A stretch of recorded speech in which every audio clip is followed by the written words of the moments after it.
Bos días. Imos a proceder á apertura dos traballos deste simposio que se titula Contexto Internacional das Irmandades da Fala. Logo xa direi algo máis sobre o que son as Irmandades da Fala. De entrada, debo só chamar a atención sobre o feito de que este é o primeiro de 3 simposios que dedicaremos anualmente ao problema das Irmandades da Fala, a súa repercusión, a súa dimensión europea, española e tamén iberoamericana. Cada ano focalizaremos a nosa atención sobre un destes aspectos. Porque nos parece que dentro da conmemoración que na actualidade na Galicia de hoxe se está a facer sobre este movimento político e ideolóxico coñecido como Irmandades da Fala, tamén se precisa unha mirada externa, unha visión desde fora e, ademais deso, unha reflexión sobre os ecos que tamén desde fora, os ecos exteriores, teñen as Irmandades da Fala e, en xeral, este movimento que desembocou no nacionalismo galego moderno. As Irmandades naceron moi modestamente, un grupo moi restringido de personas, como é moi frecuente, pero podemos, quizá dunha forma retrospectiva excesiva, pero podemos considerar como unha verdadeira ruptura xeracional, ideolóxica, política, respecto de diversas tradicións políticas anteriores existentes en Galicia. A súa, como logo mostrarei, a súa decantación organizativa non se produce até a Segunda República, é dicir, até a aparición do Partido Galeguista en 1931, pero isto non significa que os momentos iniciais, máis intensos, 1916 e 1923, non deban ser repensados, non só desde dentro, desde a propia historia e o contexto social e político galego, sino tamén desde fora, desde a dimensión europea, nun período no que o problema nacional de Europa estivo á orde do día e foi, quizá, un dos grandes conceptos fortes que houve durante a Guerra Mundial e, naturalmente, despois da Primeira Guerra Mundial. Para coordinar esta primeira fase dos 3 simposios, contamos coa axuda e coa coordenación de Xosé Manuel Núñez Seixas, el que agora está en Múnich, pero sigue ser profesor da Universidade de Santiago de Compostela, e, ademais deso, membro do Arquivo de Emigración Galega e colaborador frecuente das actividades que desenvolve o Consello da Cultura, de modo que non houve que traelo desde lugares moi lonxanos, senón que está aquí, está presente. Eu aproveito a ocasión para agradecerlle máis unha vez o seu traballo, o seu labor de coordinación e de apoio ás actividades que fai o Consello da Cultura neste e noutros ámbitos. Na semana pasada tivemos aínda outras sesións moi intensas das institucións europeas de estudios migratorios que tamén se reuniron aquí por primeira vez en España e dentro de España por primeira vez neste Consello da Cultura e, por tanto, creo que xa hai unha continuidade de traballo que merece ser destacada. Moitas gracias e creo que debes explicar ti un pouco mellor o contido deste simposio antes de proceder a que diga unhas palabras un pouco máis amplas sobre as Irmandades pola miña parte. Ben, moitas grazas, presidente. Bos días a todos e a todas. Good morning to everyone. Como ben indicou xa o colega Ramón Villares, presidente desta institución, este simposio fai parte dunha serie de 3 planeados co Gallo ou que teñen como obxecto a conmemoración do centenario do nacemento da primeira organización que se autodenominou nacionalista galega, que foron as Irmandades da Fala. Na fundación das Irmandades da Fala, no ano 1916, coinciden diversos vectores. Hai unha dimensión galega, propiamente galega, e tamén española, de crise do sistema político da restauración, o influxo, sobre todo, do nacionalismo catalán, etc. Hai unha verquente que é americana, é dicir, unha parte dos fundadores das Irmandades da Fala son retornados de América, hai, digamos, uns ecos de alén mar que tamén resoan aquí, pero, por suposto, o feito de que sexa en pleno conflito europeu, aínda nun país neutral, aínda nun estado neutral como España, tamén engade unha dimensión europea as Irmandades da Fala. Dimensión europea da que os propios fundadores, os propios activistas das Irmandades da Fala eran moi conscientes.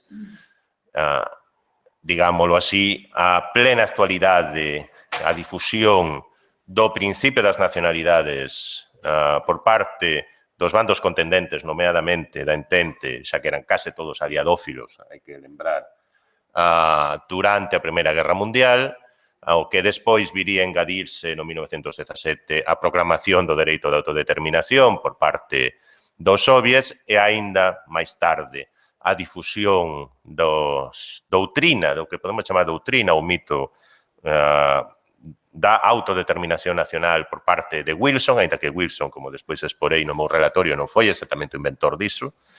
Hai unha atención constante nas páxinas do primeiro voceiro das Irmandades a nosa terra, o contexto europeu, a causa das pequenas nacionalidades en Europa, do mesmo xeito que hai unha atención constante tamén a Irlanda e ao desenvolvemento da cuestión irlandesa, sobre todo despois da rebelión de Pascua, de finais de abril de 1916, que case coincide cronolóxicamente coa fundación, os primeiros pasos das Irmandades da Fala. Todo iso non acontece, creo que o profesor Jupp Larsen o que o sinala tamén ao comezo do seu texto, todo iso non acontece por casualidade. Hai conexións, aínda que sexan conexións latexantes e non sempre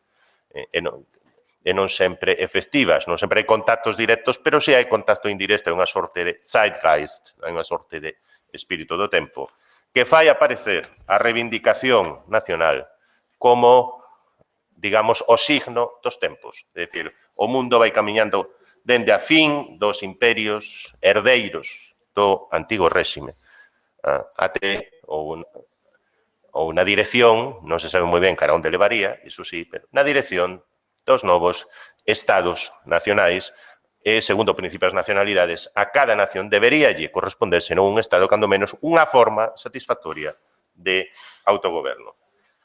O obxectivo, por tanto, deste congreso foi atraer especialistas das mellores universidades europeas, os que consideramos máis axeitados para tratar os diversos temas que abordaremos, tanto a difusión transnacional das doutrinas nacionais, como a proclamación e o uso do principio das nacionalidades do dereito de autodeterminación polos soviets, a cuestión lingüística durante a Primeira Guerra Mundial, ou como a cuestión lingüística interacciona, se vencella con ese suposto despertar das nacionalidades, o impacto da Primeira Guerra Mundial na construción das historias nacionais, a cuestión agraria de grande importancia en Galicia, mas non só en Galicia, realmente en toda Europa, comezando por Irlanda, seguindo por Europa Oriental, a cuestión agraria e o seu influxo no desenvolvemento da cuestión nacional, o impacto da Primeira Guerra Mundial na Europa do Leste e das principais nacionalidades, nos diversos nacionalismos da Europa Oriental, pero tamén da Europa Occidental, incluindo eses micronacionalismos, das que tamén se nos vai falar, e, en fin, as políticas da memoria en contextos multiétnicos da Primeira Guerra Mundial. Calquera que teña visitado rexións como o Trentino, por exemplo, pode decatarse a xiña do viva, do aínda presente que está, digamos, a Primeira Guerra Mundial na política conmemorativa. Ben, para isto, procuramos tentamos e conseguimos traer os que eu considero que son os mellores especialistas no eido agora mesmo en Europa.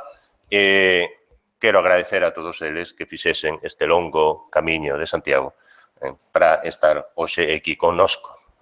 Por tanto, agárdanos día e medio intenso que agardo sexa de frutífera discusións e quero agradecer máis unha vez ao Consello da Cultura Galega que me ofrecese a posibilidade de coordenar este simposio, puxese os medios a disposición nuns tempos que son difíceis, polo demais, e que confiasen en min máis unha vez para levar a cabo esta tarefa, aínda que esta tamén é a miña casa, non deixa de ser agradecido. Moitas grazas e 5 minutos xa. Vou proceder entón a presentar o primeiro relator, o que nos vai ofrecer unha palestra inaugural para ilustrarnos sobre as Irmandades da Fala, ecos europeus e propostas galegas. Ven o profesor Ramón Villares, presidente tamén desta institución, é reitor, antigo reitor da Universidade de Santiago de Compostela e catedrático de Historia Contemporánea da Universidade de Santiago de Compostela. Os seus intereses investigadores son múltiplos, tende a historia agraria até a historia intelectual e até a historia da construción dos mitos e símbolos das nacións, pasando tamén pola historia do exilio. Por tanto, penso que ninguén coma el para ofrecernos unha ollada nova sobre a historia das Irmandades da Fala. Profesor Villares, cando queira. Moi ben, pois moitas grazas, xa comezamos así.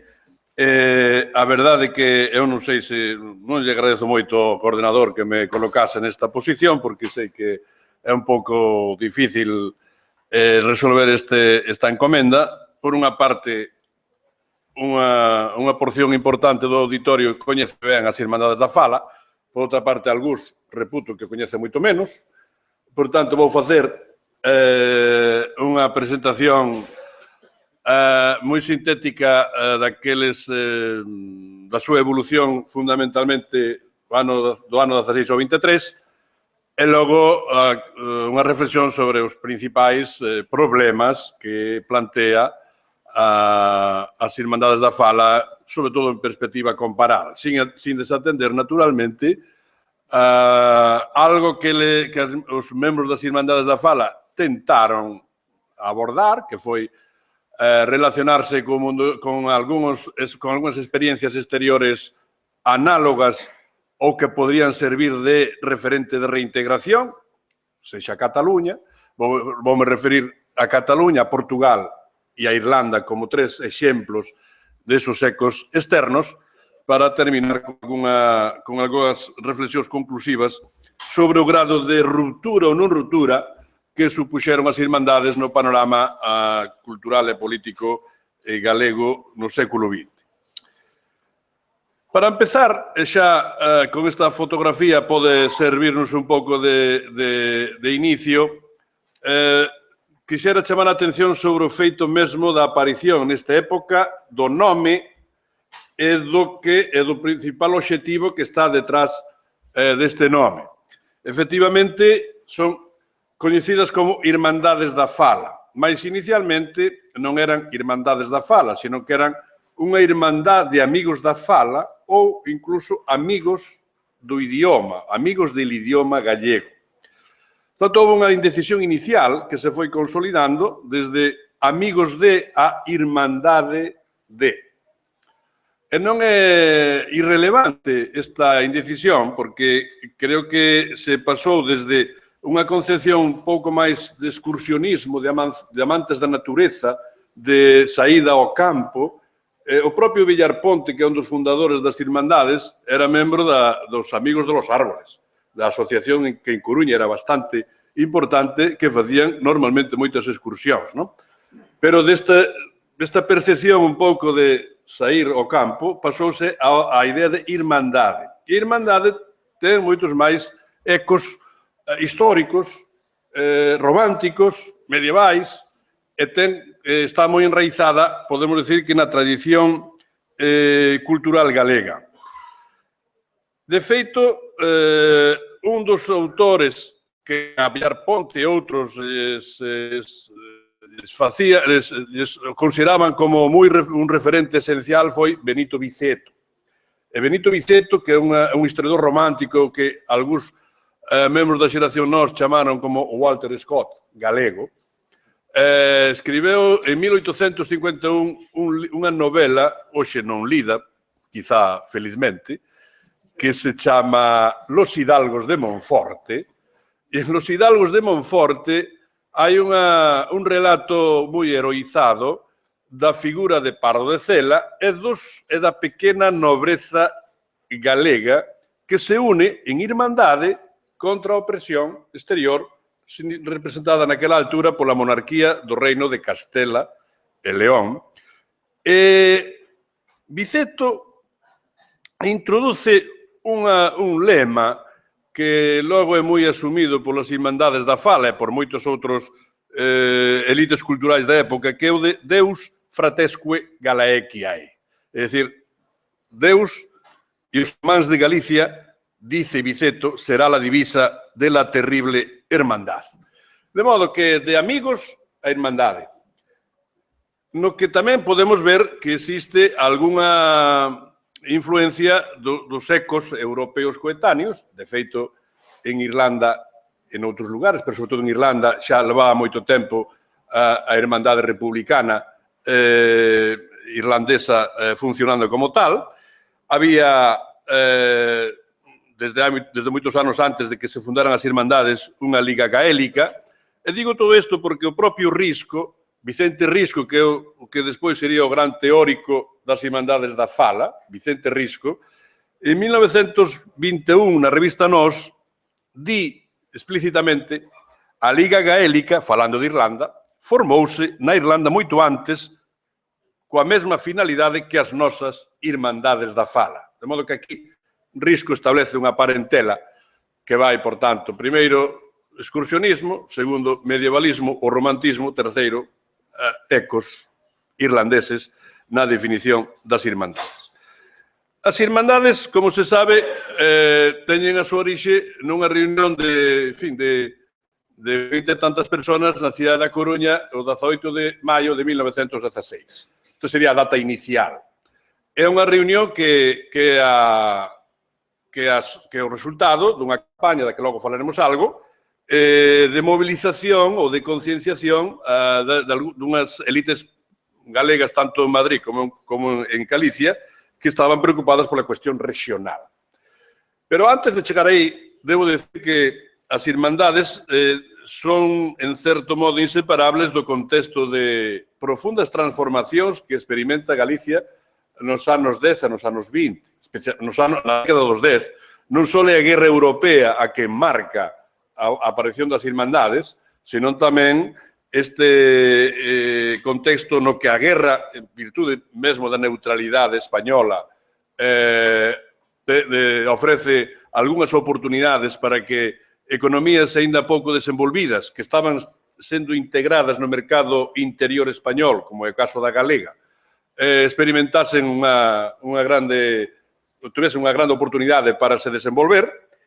E, por tanto, o contexto no que nacen as Irmandades é un contexto dunha Galicia que se está transformando, crecendo as cidades, que está levando a cabo unha mínima revolución industrial moderna que ven do mar, en certo modo, que é marítima, unha transformación do sector agrario mediante a consolidación das pequenas labranzas. E aquí ten moito que ver tamén o pensamento que se volcará nas Irmandades e no Partido Galeguista das asambleas agrarias de Monforte celebradas uns anos antes. Especialmente ten importancia o feito migratorio. O feito migratorio é esencial nesta época, 1912-13 son os anos de máis intensa saída e retorno de migrantes de América, no caso de Galicia e de moitas outras rexións europeas, e esta corrente migratoria tuvo consecuencias moi directas, primeiro na transformación agraria de Galicia, unha cousa, digamos, distante, pero algo parecido ao que sucedeu a fins do século XIX en Irlanda, no que tamén, según algúns autores, as remesas dos católicos irlandeses de Norteamérica contribuíron a consolidar a posición dos arrendatarios católicos frente aos propietarios, digamos, protestantes. Este respaldo financiero non está medido, que eu sepa, polo menos, pero é unánimemente considerado como algo importante. E o mesmo acontece en Galicia, onde o peso da emigración non só aporta recursos, digamos, culturais, intelectuais, etc., sino que aporta recursos económicos. E só para mostrar este peso, les vou a mostrar unhas estimacións, unhas delas, digamos, impresionistas, outras un pouco máis firmes, que mostra o peso das remesas dos emigrantes galegos en América na economía galega. O cual me parece que é un dato que, claro, é dos anos 20. Un deles, o de Peña Novo, é un xornalista, nesta altura traballa en El Pueblo Galego, que foi un dos fundadores das Irmandades da Fala, nomeadamente da Vila de Vilalba, como logo se verá, pero que fai unha estimación basada en informacións que proceden de bancos, de empresas, de casas consignatarias, no que máis ou menos ven a decir que a liquidez monetaria que existe no campo galego ten no campo e na cidade, na economía galega ten 4 eixes. As remesas, a venta de excedentes pecuarios no mercado interior, é dicir, ventas de gando, a exportación de conservas, desa industria que ten moita relación, está asentada basicamente na cidade de Vigo, industria conserveira, industria pesqueira, industria de construcción naval, neste caso só conservas alimenticias de orixe marítimo, e finalmente a madeira. Na segunda tarta, os datos son tomados da grande tese sobre a migración galega de Alexandre Vázquez. E Alexandre Vázquez fai tamén unha reflexión sobre este punto. El chamalle exportacións, non é exactamente así. En todo caso, o que quero demostrar con isto é que hai un peso extraordinario das remesas de emigración, das remesas procedentes de América, na liquidez de que dispón a sociedade galega en xeral e nomeadamente o mundo rural.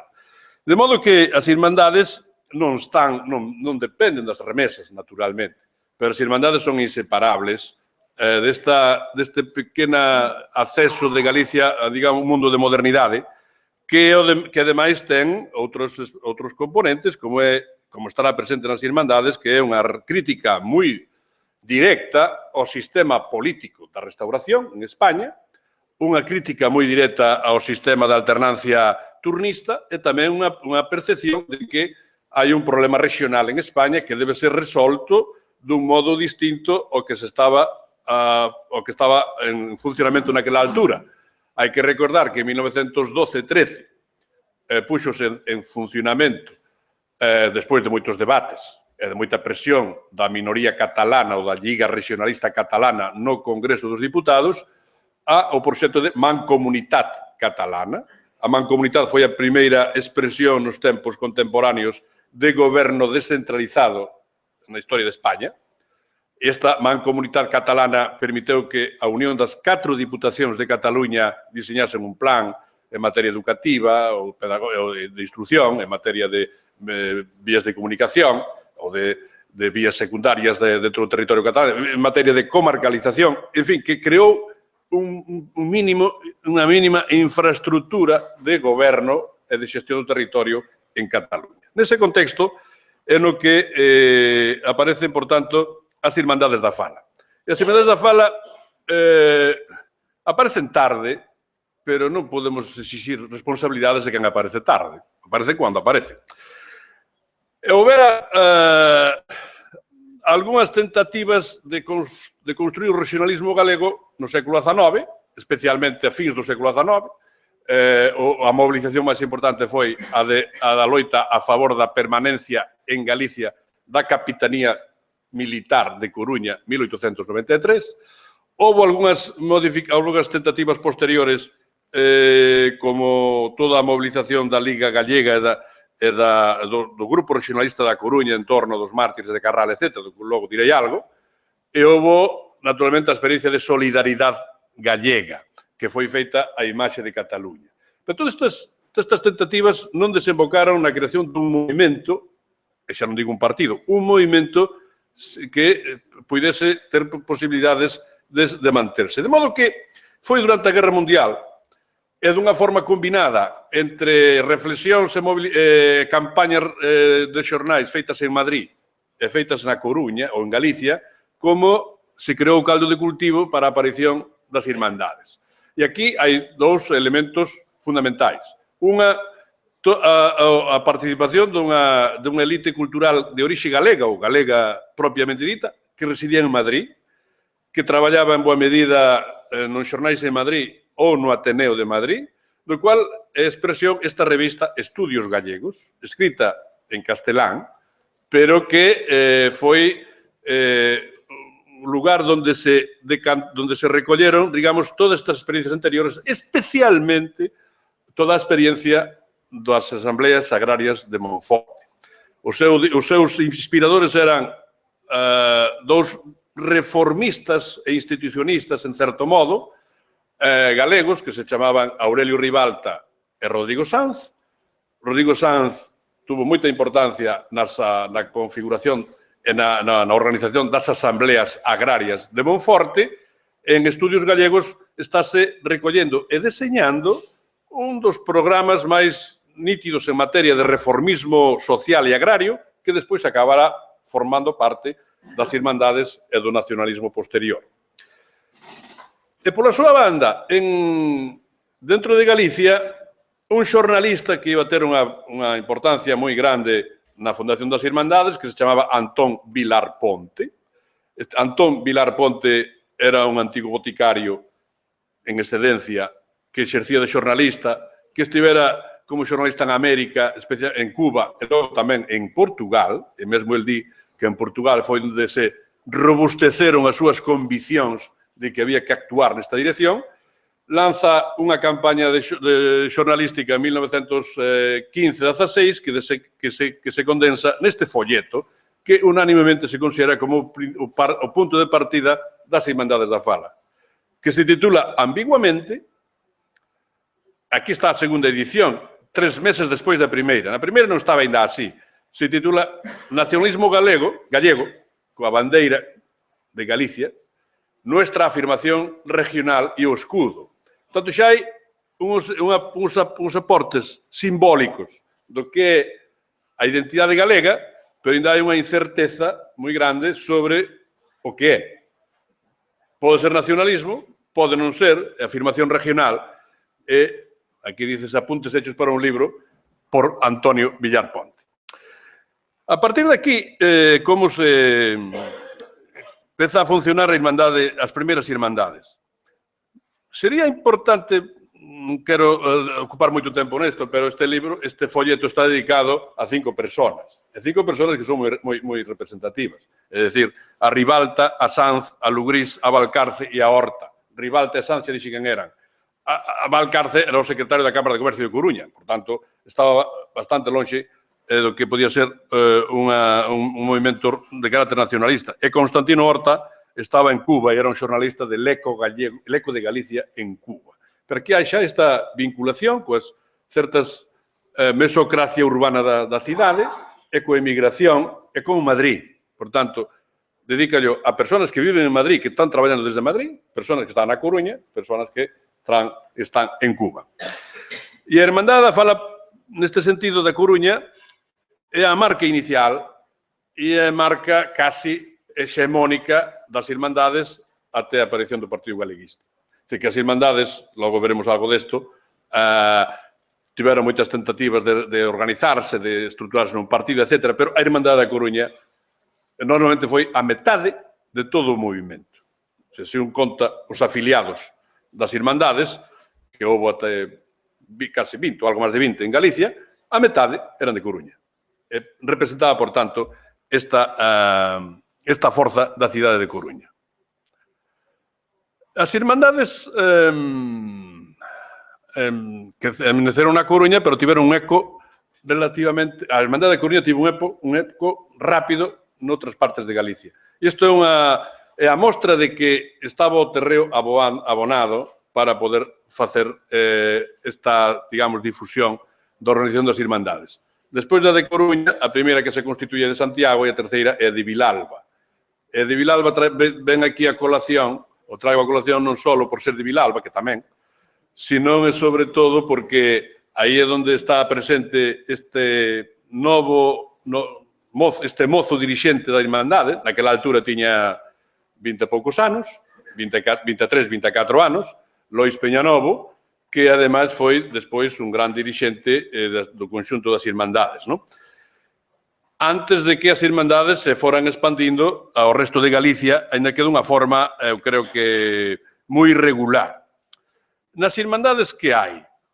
Desde o punto de vista ideolóxico, hai regionalistas, hai católicos sociais, como, por exemplo, de onde ven o catolicismo social, ven Peñanovo, hai republicanos do ámbito moi hexemónico na cidade da Coruña, como o propio Vilar Ponte, e hai, sobre todo, un eco da solidaridade gallega. O sea, solidaridade de 1907 foi fundamental neste punto, porque a solidaridade tivo como ventaxas, primeiro, que tratou de mobilizar no campo galego en torno ás ideas de participación na vida política, chamou a atención sobre o papel de Cataluña como imaxen para seguir por parte de Galicia e ao propio tempo fundou un voceiro, que é a Nosa Terra, que foi o voceiro que despois sería o voceiro estable das Irmandades da Fala até a República, até a Guerra, e mesmo no exilio seguiu como voceiro do galeguismo no exilio. De modo que, neste punto, a axenda política e a axenda cultural marcada por solidaridade gallega está realmente nas Irmandades. Non vou entrar moito neste punto de como como evolúen as Irmandades desde o punto de vista organizativo. Aquí están algunhas das máis importantes, non sei se ven ben desde aí. O mapa é o mapa de Galicia, pero aí están incluídos tres asuntos distintos. Unhas son as Irmandades, outras son as asambleas e outras son os distritos electorais, onde por primeira e única vez as Irmandades da Fala participaron nunha contenda electoral fracasada en 1918. Só direi neste punto dúas cousas. A primeira, que a organización das Irmandades tivo desde o principio un problema esencial, que era a dificultade para se constituir, pasar de movimento que tiña un idearium, é dicir, unha proposta de redención de Galicia, pasalo a unha organización estable. E, por tanto, estiveron loitando de forma sistemática como era posible constituir algo parecido a un partido político. Solo coa incorporación do grupo Nós, que se produce xa a fins do 17 e principios do 18, cando abandonan o seu dandismo e o seu diletantismo e o seu orientalismo, que era propio de Vicente Risco, e moitos anos ainda despois de Otero Pedrallo, menos de Losada Diéguez e de Castelao, é cando este grupo lle aporta unha certa solidez teórica e tamén unha vontade organizativa. Pero realmente as Irmandades durante moito tempo eran a de Coruña e pouco máis.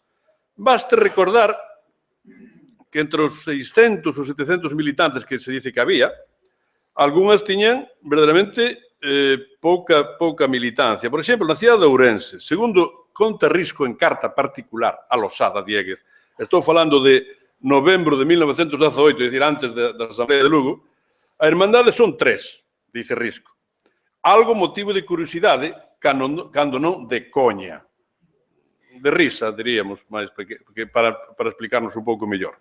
E pouco despois desto, Risco visita a cidade de Santiago e dille ao propio Losada: non atopei ningunha persona que me levara a Irmandade, nin que me presentara a Culebras, o famoso Culebras, nin o menos famoso Vázquez Enríquez.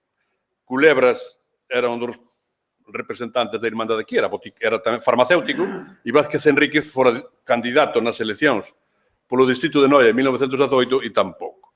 De modo que a entidade das Irmandades era, desde o punto de vista da súa militancia, baixa, era unha militancia relativamente laxa e era moi desigual desde o punto de vista territorial, con un certo predominio da Galicia do Norte sobre a Galicia Occidental sobre a Galicia Interior, que en parte reproduce as tendencias de solidariedade galega dos anos 7, 8, 9, que tamén tivera a súa gran implantación na zona de Coruña, Ferrol, no norte, por tanto, no norte de Galicia, de Coruña, Ferrol, Betanzos, e tamén a zona de Monforte, onde a solidariedade galega se fixera bastante importante. Quen son os membros das Irmandades da Fala?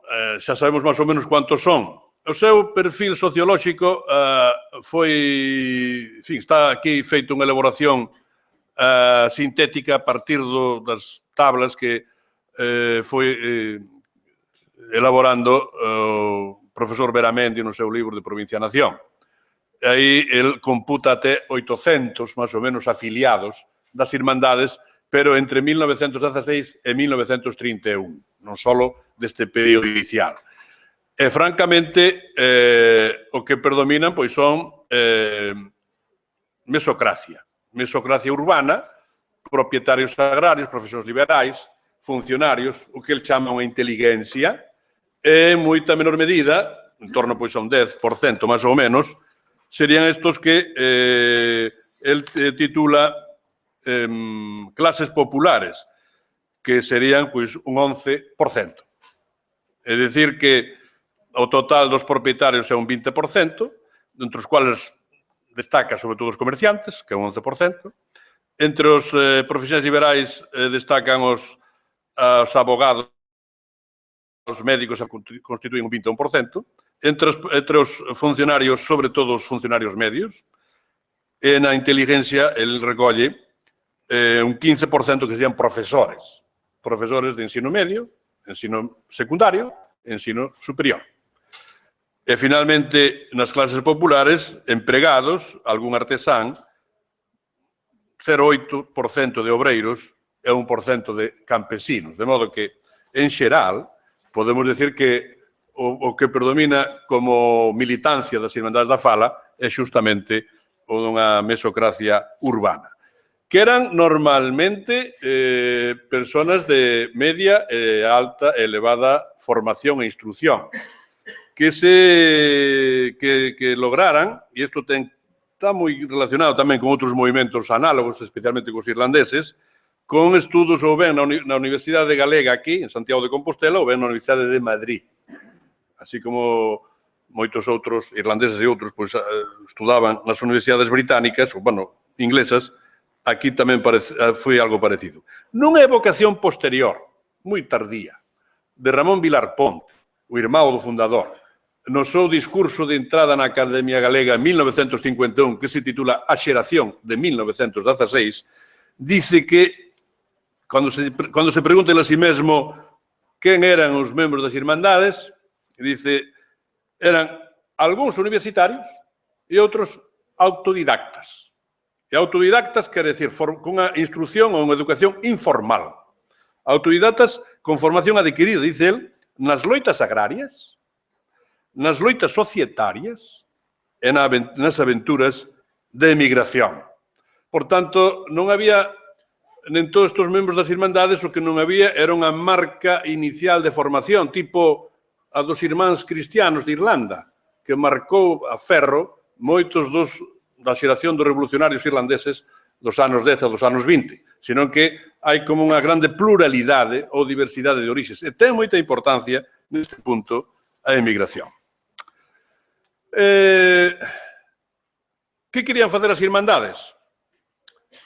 Pois as Irmandades querían facer casi todo, pero o seu programa podemos resumilo en 2 ou 3 puntos. Unha regaleguización, por tanto, unha reconstrucción da conciencia galega a partir da cultura, para o cual comezaron por darlle moita importancia á fala e logo ao idioma. Por tanto, no primeiro editorial do xornal A Nosa Terra, este é o número 1, ainda que se ve mal, é o número 1, o título titúlase A Bandeira Ergueita.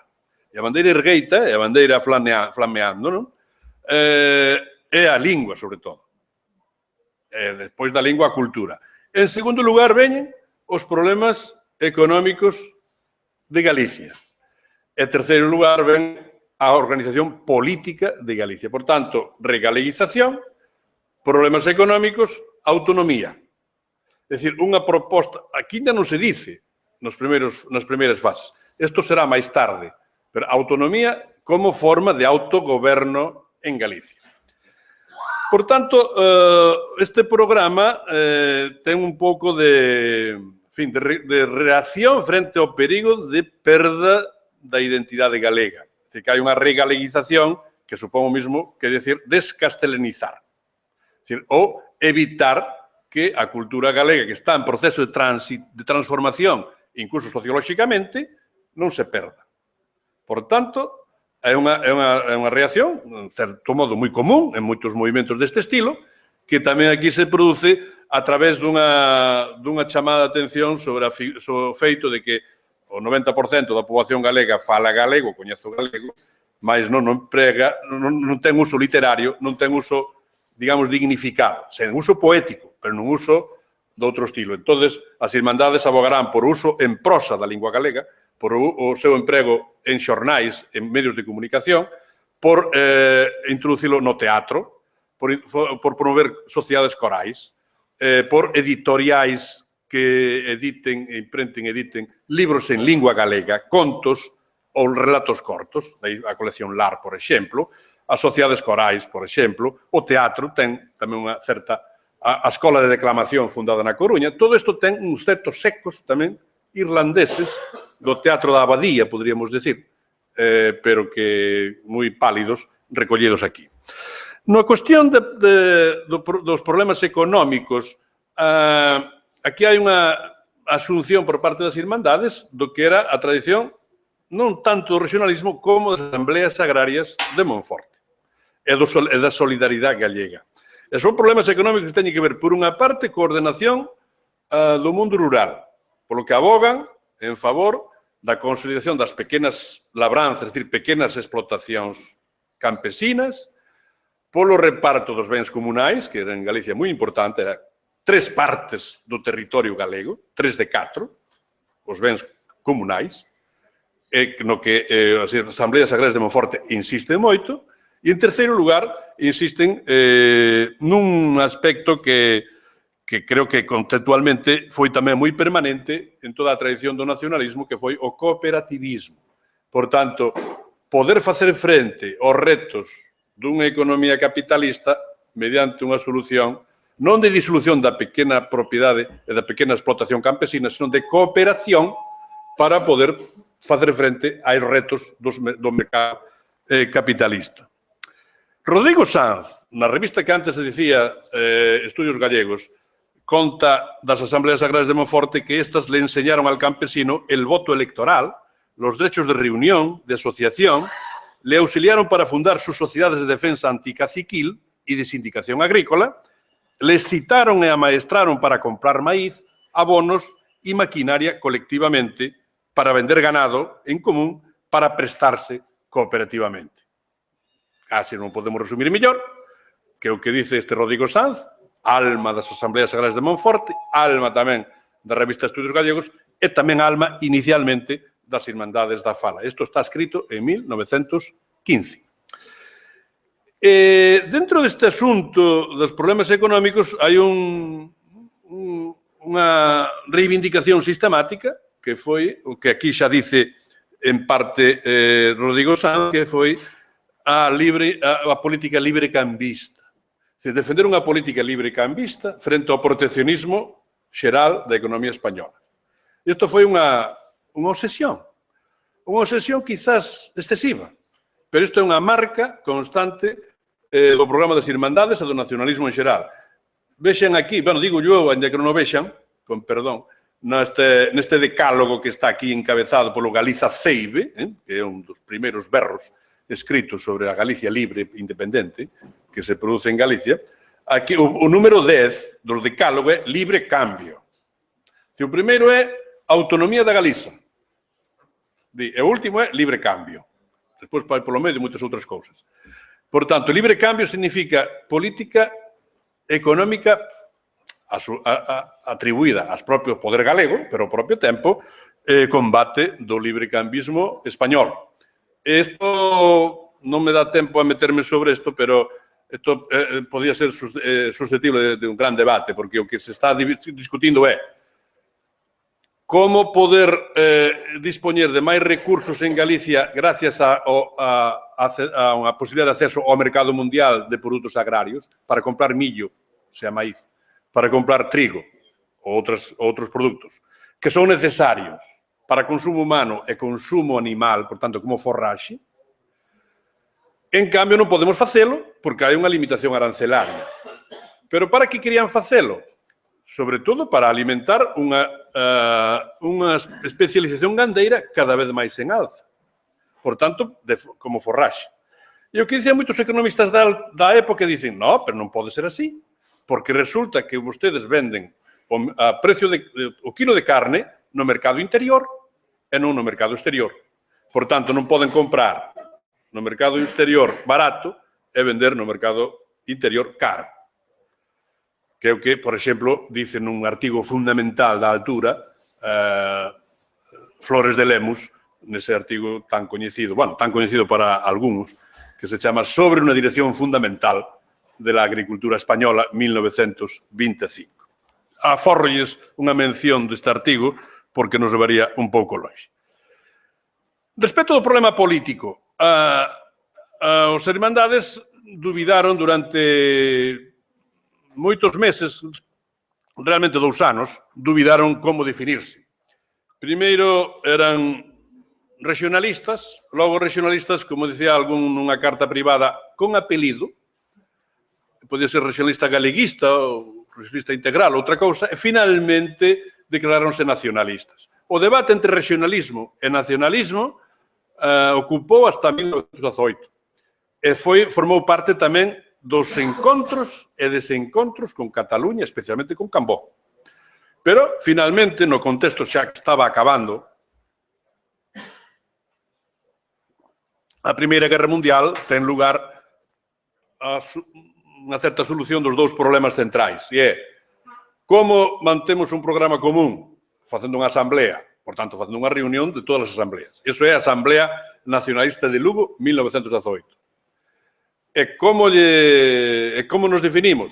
Aquí dice, neste texto escrito probablemente por Vilar Ponte, non o sei, nunha definición previa, antes de cualquier outro tipo de reivindicación e de programa.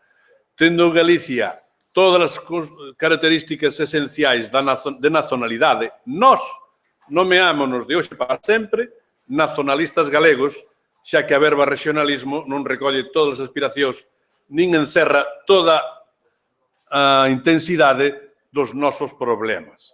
No fondo é explicar isto en termos políticos nunha asamblea no que hai máis de 60 representantes de irmandades, ao que Vilar Ponte dixo noutro texto. Vilar Ponte era moi agudo como xornalista, pouco agudo como teórico, ou pouco sólido como teórico, pero como xornalista sí que era verdadeiramente agudo. Ten un brevísimo texto que se chama Verbas Mortas. E verbas mortas ven a dicir, até agora usamos a palabra regionalismo. Pero isto xa non significa nada, porque casi todo o mundo pode ser regionalista. Hasta os romanones, e os amigos de romanones, por exemplo, Leonardo Rodríguez se definía como regionalista. Ribalta ainda quería ser regionalista. Por exemplo, Ribalta, despois da Asamblea de Lugo, dice, ala, aquí xa está todo pescado vendido. Dice, no asamos, dice nunha carta a Acuña, dice, no asamos e ya pringamos. Porque estaba en contra desta definición nacionalista das Irmandades en Lugo. Esta situación de crear unha definición nacionalista e ao propio tempo crear unha organización aínda tivo os seus máis e os seus menos. A partir deste momento intentaron facer asambleas sucesivas, pero non había concordia sobre que tipo de partido facer. Hasta que na Asamblea de Monforte, de novo Monforte, pero non as agrarias, senón a Asamblea das Irmandades de Monforte, que esta segunda que aquí está, xa ven que son os que quedaron despois da escisión, acordaron en 1922 crear a Irmandade Nacionalista Galega. E esta Irmandade foi a que durante un tempo actuou, digamos, como cabeza dun partido.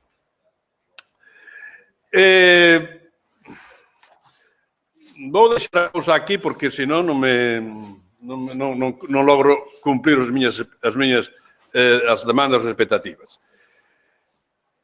As Irmandades, por tanto, a altura de 1918 até 22, teñen xa un perfil de movimento redentor de Galicia con unha mínima organización que cada vez se vai afirmando máis teóricamente, gracias ao Grupo Nós, a teoría do nacionalismo galego de Vicente Risco e a moitos outros, e sufre unha extinción, pero que non é unha extinción totalmente, non é violenta, sino que é relativamente pacífica, que permite que se manteña esta Irmandade Nacionalista Galega como poder supremo desde 1922 hasta a chegada da ditadura de Primo Rivera, 1923.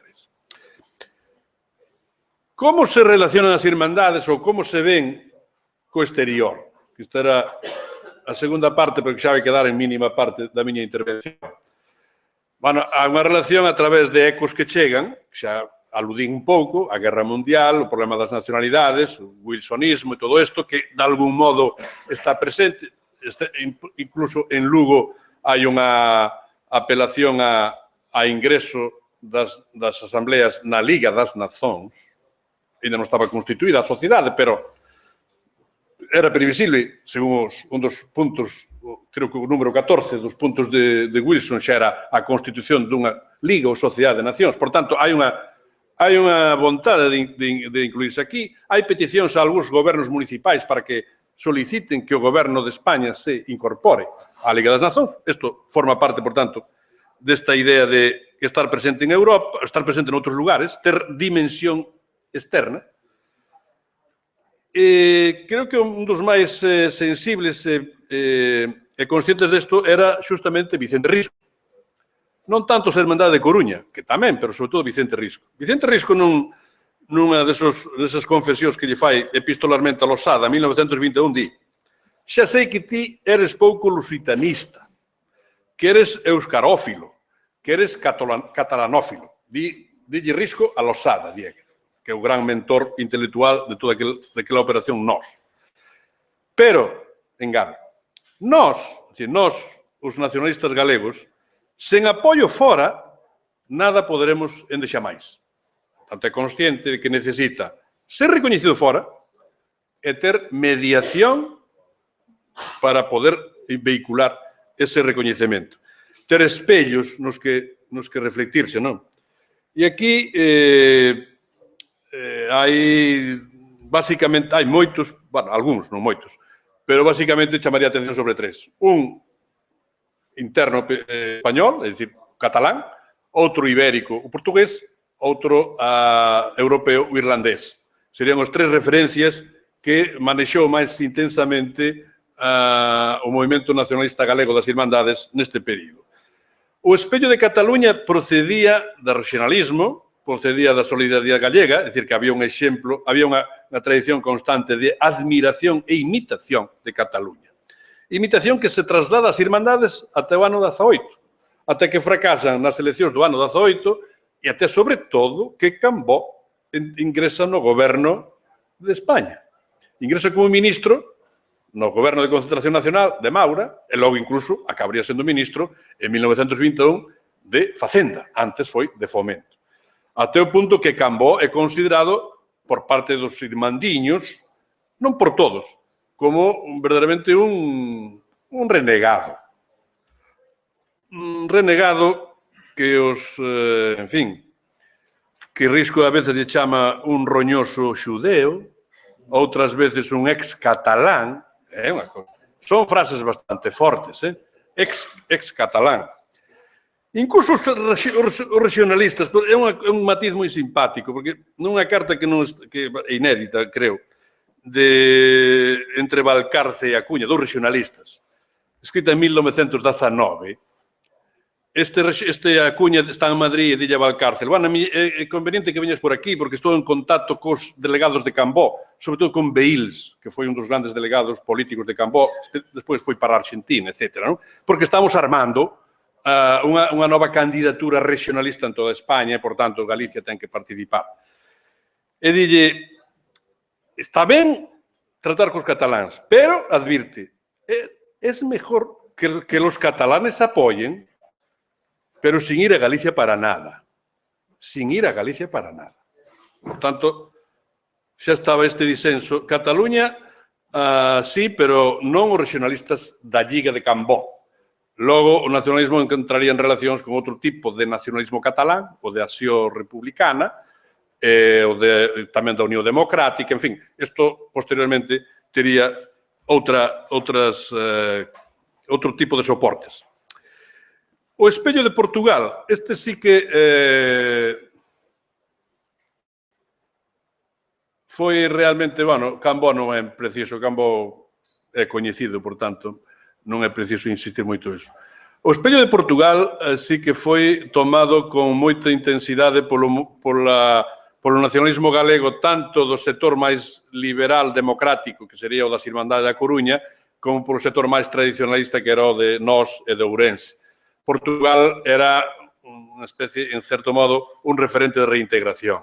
Ahora, tivo bastantes problemas, porque Portugal tiña, en fin, moi débil irredentismo, e en Galicia había moi débil reintegracionismo. Mostras isto dunha forma extrema nestas dúas imaxes. A imaxe da esquerda é unha famosísima viñeta de Castelao, publicada en 1920, na que se titula Na beira do Miño, na que está un neno preguntando ao seu avó que falarán os que están da outra beira do Miño? E dice Castelao, non se soupo que lle contestou o vello. Non tiña criterio. Portanto, había unha indecisión. Que esa indecisión que ven hasta de Murguía, esa sorte de indecisión amorosa. Queremos ir a Portugal, mas non sabemos se somos recoñecidos por Portugal. En cambio, había outros sectores en Portugal moito máis volcados no recoñecemento de Galicia. Por exemplo, este poeta Alfonso López Vieira, que é autor deste famoso poema a Galiza, a modo de vello cantar, que dice, máis ou menos, que o seu verso repetitivo é deixa Castela e ven a nós, deixa Castela e ven a nós, deixa Castela e ven a nós. É dicir, que é unha chamada, digamos, irredentista, recuperar Galicia para o ámbito portugués. Tamén o pensaba Fernando Pessoa. Fernando Pessoa, nos seus textos sobre Iberia, ainda que son moi dispersos e fragmentarios, nesta altura, 1918-19, insistía na idea de que a Península Ibérica só tiña tres linguas, que eran o castelán, o catalán e o galego, e o portugués. E no portugués incluía o galego. Engadía el, e o resto é filoloxía. Fora destas tres, o resto é filoloxía. Non sei o que quería decir, bueno, sei o que quería decir Pessoa, pero o que mostra é justamente esta, digamos, posición distante respecto do que era Galicia. De todas formas, Portugal foi importante en moitas outras cousas, especialmente nesto que aquí les vou a mostrar, que a posibilidade, como quería Risco, de estar presente no mundo exterior, na alta cultura europea. E isto foi logrado en boa medida, de forma simple, pero en boa medida, gracias á mediación portuguesa, especialmente de Teixeira de Pascuais. Teixeira de Pascuais, o grande poeta de Amarante, moi amigo da cultura e, sobre todo, da literatura e poesía galega, é director dun grande xornal no Porto, tiña moi bons contactos con esta revista francesa, Mercure de France, no que se publicaban, digamos, que as principais novedades literarias de Europa. Era un dos cánones, non era o único, pero un dos cánones literarios da Europa do momento. E aquí les mostro a primeira vez, en 1920, aparece nesta revista un pequeno artigo dentro da sección de letras portuguesas, escrito por o grande crítico literario de orixes bretonas, Phileas Lebesgue, sobre o despertar literario de Galicia. E logo, durante todos os anos 20, estaría presente a literatura galega neste ámbito. Finalmente, Irlanda. Irlanda é asumida en xeral polos nacionalistas como polas distintas irmandades como un referente obrigado, mas un pouco tardío. Non lle prestaron inicialmente moita atención. Dice dunha forma un pouco irónica un escritor, un xornalista español que durante o 1920 fixo unha grande viaxe e moitos artigos sobre Irlanda, chamado Ricardo Baeza, despois recollidos nun libro que chama La Isla de los Santos. Este Ricardo Baeza escribe en 1920 que fala con algún dos seus interlocutores, fala do que os catalanistas teñen xa unha boa relación con Irlanda, pero saca a colación a lenda de Breogán e o feito de que Breogán colonizou a terra de Irín, partindo de Galicia, etc. E engade Baeza, los gallegos están moralmente obligados a interesarse por el futuro de Irlanda, con que a pesar de las misas celebradas por el finado alcalde de Cork, tememos no hayan hecho lo bastante hasta el presente.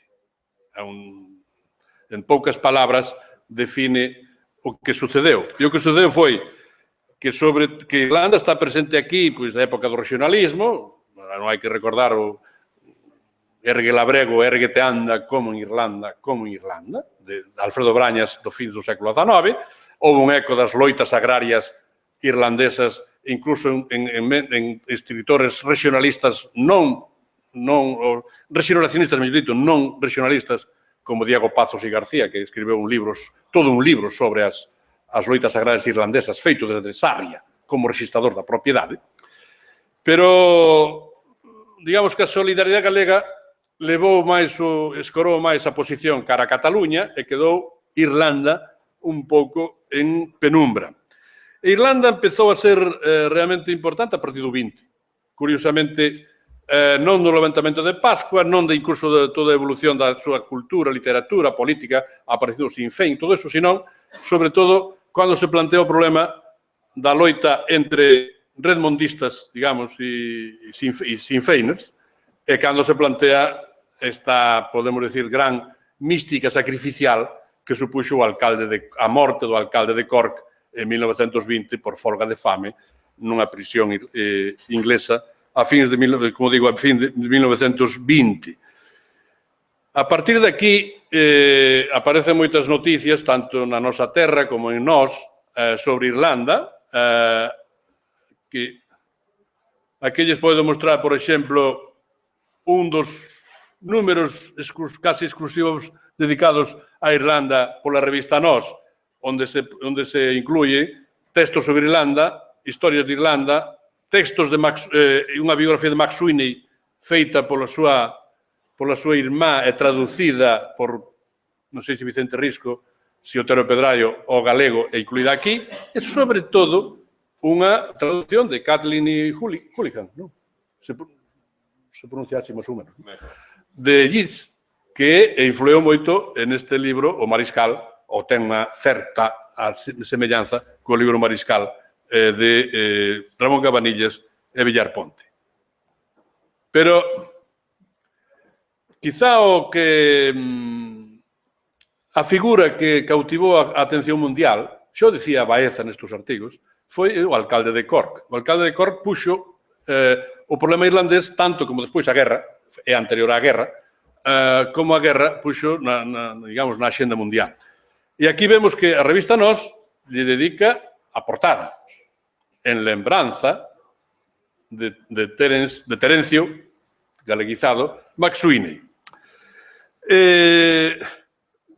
Como exemplo da importancia que isto tivo e do eco que tiña entre os galegos está incluso esta dedicatoria estrana, por outra parte, de Filgueira Valverde, dun rapaz novo que tiña naquela altura 19 anos, publicou un pequeno relato chamado Os Nenos, publicado na editorial Nós, e esta dedicatoria está firmada en Compostela en febreiro de 1925 e está dedicada aos nenos de Irlanda. Aos nenos que morreron, que quedaron sin pai, que a guerra os levou por diante. Hai unha solidaridade, digamos que, co problema irlandés moi explícita. Bueno, levaríamos isto algo máis adiante. Vou só acabar chamando a atención sobre algunhas das diferencias que hai entre o problema galego, do nacionalismo galego e o nacionalismo irlandés, que creo que son moi importantes. Non só sobre as súas orientacións políticas e todo eso, sino sobre todo desde o punto de vista simbólico, non? Donde creo que se podía chamar máis a atención é sobre o feito de McSweeney, sobre a diversidade extraordinaria entre a mística sacrificial irlandesa e a ausencia da mesma no caso galego. E que isto significa, ademais, unha separación do caso galego da grande fonte de movilización social que había en Galicia, que era o agrarismo. É dicir, en Irlanda, morrer por Irlanda era un valor esencial. O McSweeney dicía serán vitoriosos non os que faigan sufrir máis, senón os que máis poidan sufrir. Os que máis sexan capaces de sufrir serán os que ganarán. El, que morreu por Irlanda. Morreu explícitamente, pero morreu con toda a axuda posible, coa súa familia esperando ali, coa Igrexa Católica bendicindo o seu propio, digamos, autosuicidio. E asistindo, hai fotos del de corpo presente cos membros da Igrexa rezando e velando. Por tanto, esa mística sacrificial foi extraordinaria. Isto o que Croix O'Brien chama tamén o culto ao dolor, especialmente aplicado ás viúvas de 1916. En fin, todo isto está ausente en Galicia. Hai tamén outros elementos secundarios, pero isto está ausente en Galicia. E por qué? Sobre todo porque aquí, se houber algún tipo de sacrificio, de dolor, estivo presente no movimento agrario, non no movimento nacionalista. O movimento agrario, en 1916, cando se fundan as Irmandades, ten 4 mortos en Nebra. E logo 3, eran 5, despois 3 en Guillarei. E algúns outros de carácter menor. Pero eran mortos por loitas sociais, por a terra, eran mortos non pola patria. E isto creo que é unha diferencia moi notable. Bueno, debo deixalo aquí solo chamando a atención sobre un feito que frente a, en fin, no debate sobre se as Irmandades foron ou non unha ruptura xeracional, podemos dicir que foron unha ruptura a medias. É dicir, houbo inicialmente unha ruptura xeracional, incluso cultural, que despois se foi, digamos que, fusionando coa incorporación do Grupo Nós e, por tanto, misturándose o que era unha posición moito máis radical políticamente falando do que foi unha posición culturalmente máis radical que sería a do Grupo Nós. No debate entre que dar preferencia se á política se á cultura, se construir a nación ou de participar na vida política e construíla por razóns, por vía voluntarista, por decisión do electorado, o debate caeu normalmente de parte dos que defendían a opción cultural frente aos que defendían a opción política. É dicir, que eran máis próximos, digamos, aos infeimes, a de Valera que a Redmond e algúns outros. Incluso o Risco, en algún momento, dice temos moitos redmondistas aquí. Basta ver como a de Valera se lle considera constantemente como un líder indomable e Collins, bueno, unha persona que se adapta. Fixo unhas cousas ben, parece que quería conseguir a liberdade para conseguir outra liberdade, ou sea, ter liberdade para conseguir a liberdade, que sería a frase de Collins, pero non era de todo admisible, de todo increíble. E, finalmente, as Irmandades que foron moi importantes na ruptura cultural, máis que na ruptura xeracional e a ruptura, en fin, digamos, política. E no ámbito simbólico foron os que crearon realmente un gran repertorio para a Galicia do século XX desde o punto de vista nacionalista. Un repertorio en textos, en referentes, en monumentos, en himnos, en días nacionais, en figuras.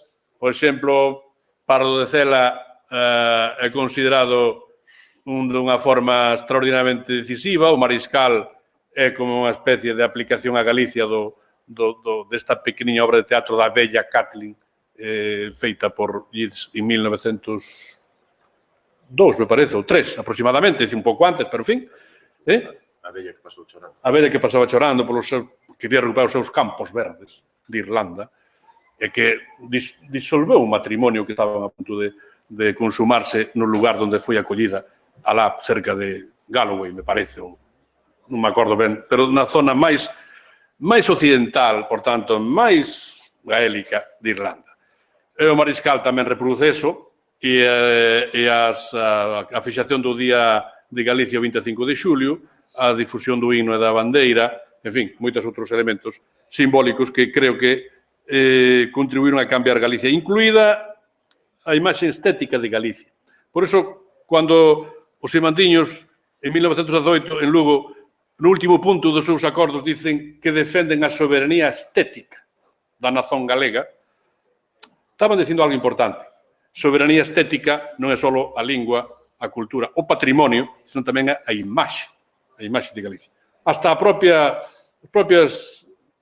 letras, o propio grafismo, no que Castelao, Díaz Baliño, Cedeiro, tantos outros tiveron un papel esencial. En poucas palabras, en menos dunha hora, isto é o que lles podo dicir a propios e a convidados das Irmandades da Fala. Moito gracias.